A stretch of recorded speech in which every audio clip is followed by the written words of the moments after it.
All right, let's talk about three phrases that trip up so many people. Must, have to, and have got to. On the surface, yeah, they all seem to mean something is necessary. But there are some really important, kind of subtle differences in how we actually use them. So, you know what? Let's dive right in and crack this code. So this is the big question, right? Must, have to, got to. What is the real difference? If you've ever found yourself pausing trying to figure out which one sounds right, trust me, you are not alone. We're going to sort this all out together so you can use each one like a pro. Okay, first things first. Before we get into what makes them different, we need to talk about what makes them the same. It's super important to know that at their core, all three of these phrases are doing the exact same job. They're expressing necessity, the idea that something just needs to be done. Take a look at this.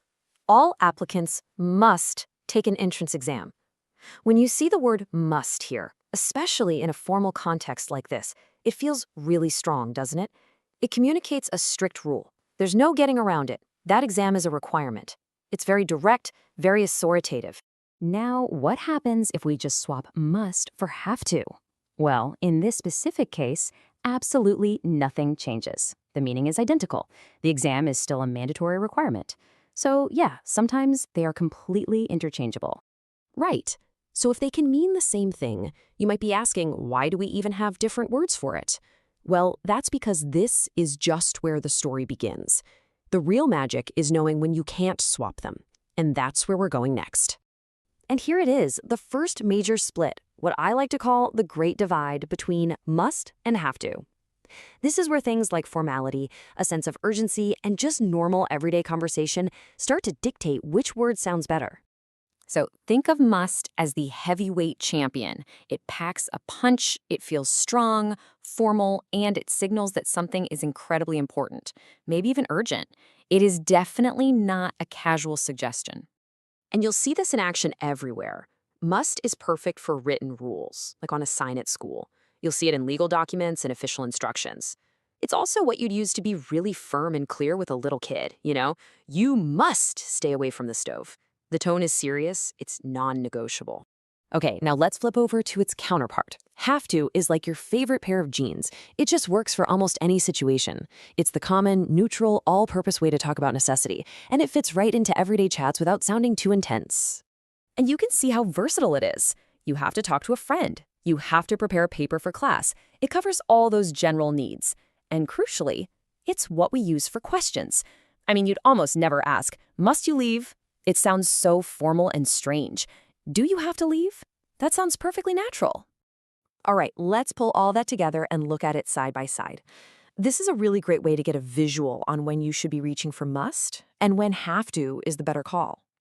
Okay, check this out. You can totally see the pattern, right? For things like written rules and laws, must is king, no question. But for just, everyday needs and especially for asking questions, have to is the absolute winner. So think of this table as your little cheat sheet. Is it formal? Official? Go with must. Is it casual, conversational? Have to is going to be your best friend. But hold on, we're not done yet. There's a third player we need to talk about. Have got to. This one is a bit of a specialist. It's the expert when it comes to informal, spoken, conversational English. It means the same thing as have to, but the vibe, totally different. So you might say, I've got to go now. This sounds really natural, right? A little bit urgent, very conversational. It's exactly what you'd say to a friend as you're grabbing your bag to leave. Sure, you could say, I have to go, but adding that got often gives it a little extra oomph in a conversation. Now here is the most important thing to get about have got to. We almost never actually say the full phrase out loud. In real speech, it gets squeezed and shortened into the much, much more common, I've got to go, or even just, I gotta go. And this little trick is so key for understanding native speakers. We're always taking these shortcuts. Have to smushes into have to. Has to becomes husta. And got to, of course, becomes gotta. If you can train your ear to hear these sounds, you'll find understanding fast English gets a whole lot easier. Phew, we've covered a lot of ground. So let's wrap it all up with a really simple, really clear guide that you can take with you. This is how you're going to make the right choice every single time. Okay, let's boil this whole thing down to 3 super simple rules. Seriously, this is all you need to remember. Rule number 1, for official rules, laws, or something that's really urgent, use must. Got it? Rule 2, For pretty much everything else, all your daily life stuff, the safe, natural choice is have to. And finally, rule number 3, when you're just chatting with friends and want to sound relaxed, that's when you use gotta. Easy, right? So, what's next for you? Well, now you get to be a detective. Start listening for these words out in the wild.